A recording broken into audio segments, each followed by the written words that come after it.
मौन कब और कितना करना चाहिए, साधना में यह कितना सहायक है,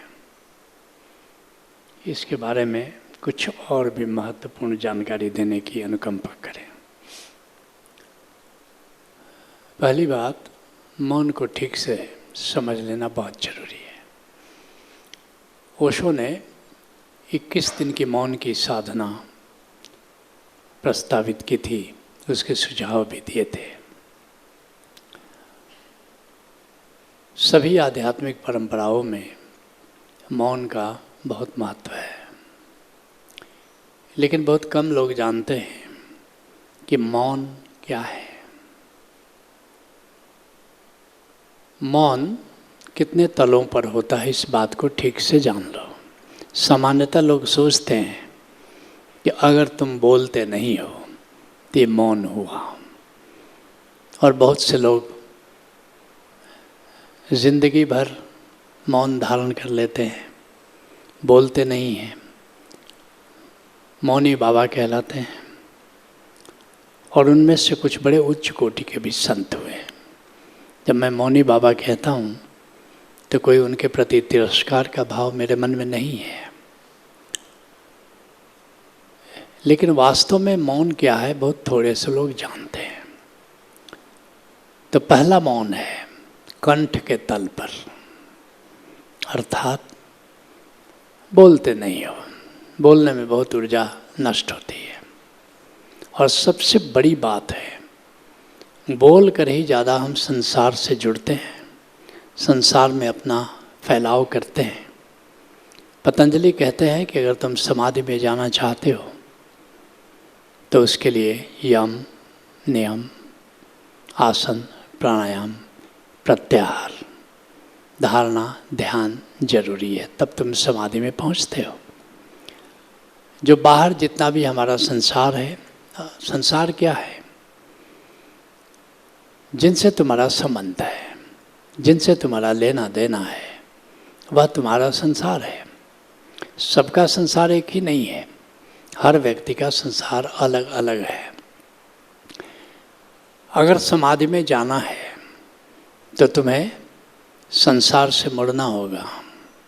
संत कहते हैं जीवित मरिए बहुजल तरिए, जीते जी मरना होगा।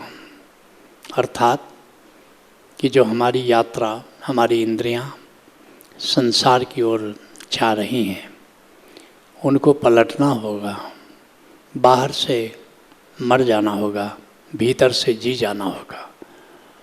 बाहर के प्रति सो जाना होगा, भीतर के प्रति जाग जाना होगा। तो बाहर से भीतर आने के लिए जो जो चीज़ें बाहर जाने में सहायक हो रही हैं, उनसे विमुख होना पड़ेगा। और ये जो बातचीत है, यही हमें सर्वाधिक संसार की ओर ले जाती है। तो पहला पड़ाव है, अब बोलना बंद कर दो, क्योंकि बोलने से ही संसार में फैलाव होता है। तो पहला तल है मौन होने का, कि बातचीत बंद कर दो। कंठ के तल पर तुम मौन हो गए, it will go a long way. दूसरा तल क्या है? अब विचार। बाहर से तो तुम मौन हो गए, लेकिन भीतर विचारों का बवंडर है, विचार चल रहा है। अब विचार के प्रति मौन हुए कि नहीं, अर्थात मन के तल पर मौन हुए कि नहीं।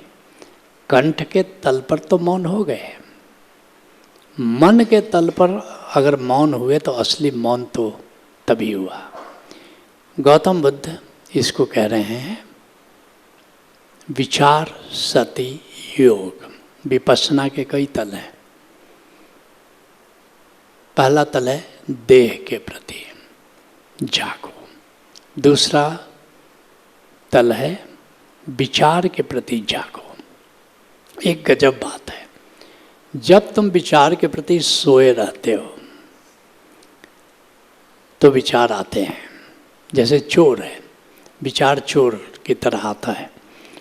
जैसे चौकीदार जागा है तो चोर भीतर घर में प्रवेश नहीं करता, डकैतों की बात अलग है। विचार डकैती करके नहीं आता, विचार चोर की तरह आता है।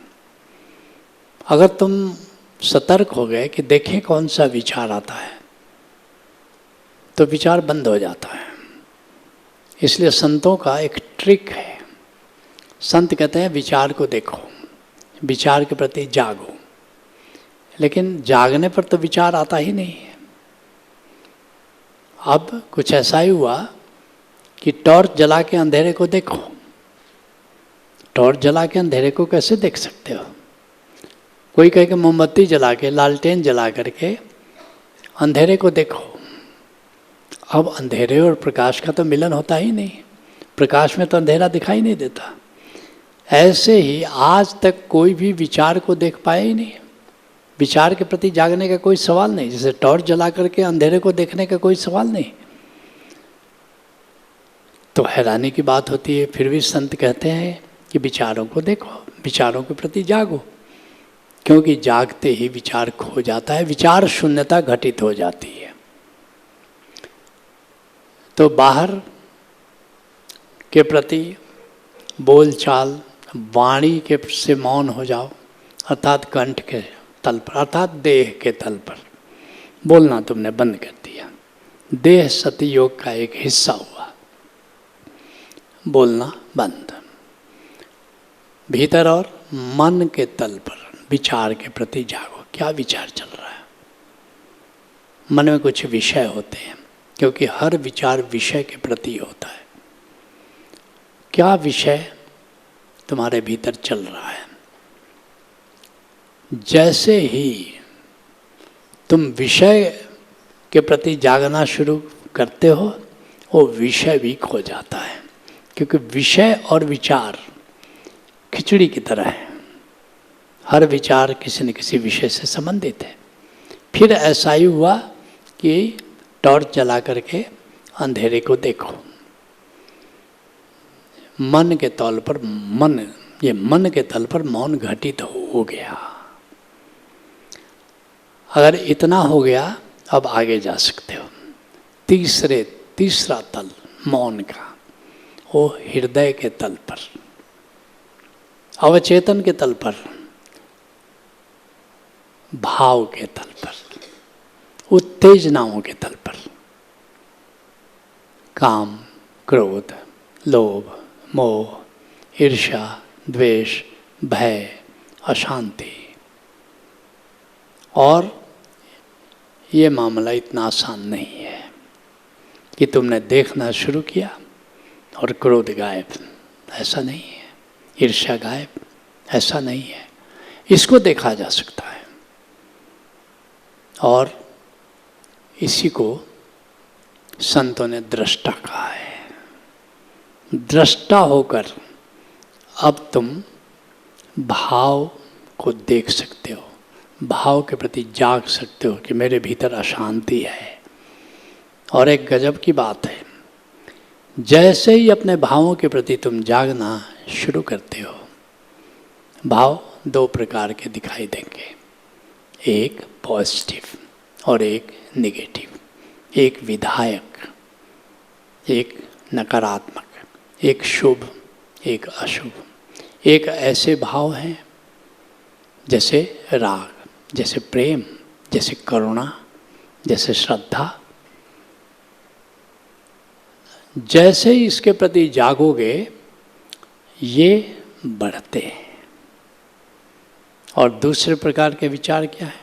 नकारात्मक, तुम्हारे भीतर जो उत्तेजना पैदा कर रहे हैं, अशांति पैदा कर रहे हैं, बेचैनी पैदा कर रहे हैं।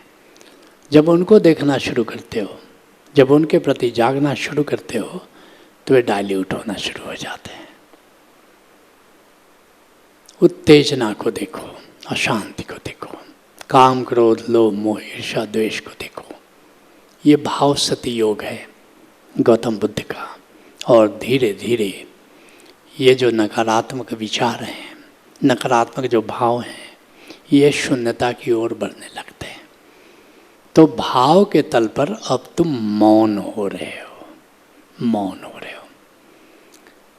यहाँ भी मौन रुक नहीं जाता है। अभी इसके आगे का चौथा तल, जिसको गौतम बुद्ध ने कहा शून्य सति योग। शून्य सति योग अर्थात अपनी शून्यता के प्रति जागो, अपने निराकार के प्रति जागो, जिसको हम ध्यान कह सकते हैं। जब निराकार पर चले जाते हो तो मौन घटित होता है, मौन घटित होता है, क्योंकि वहाँ अब लहरें क्षीण होनी शुरू होती है। लेकिन मौन यहाँ भी पूरा नहीं होता है। अब इसके और आगे नाद सति योग अर्थात भीतर जो अंतराकाश में गूंज रहा है, अब उसके प्रति जागो। नाद सति योग। अब नाद में भी एक स्थूल नाद है, एक सूक्ष्म नाद है। बाएं तरफ से जो नाद आता हुआ प्रतीत होता है वो स्थूल नाद है, और दाहिने तरफ से जो आता हुआ प्रतीत होता है वह सूक्ष्म नाद है। वो ब्रह्म का संगीत है। जो बाएं तरफ से आता हुआ सुनाई पड़ता है वो आत्मा का संगीत है।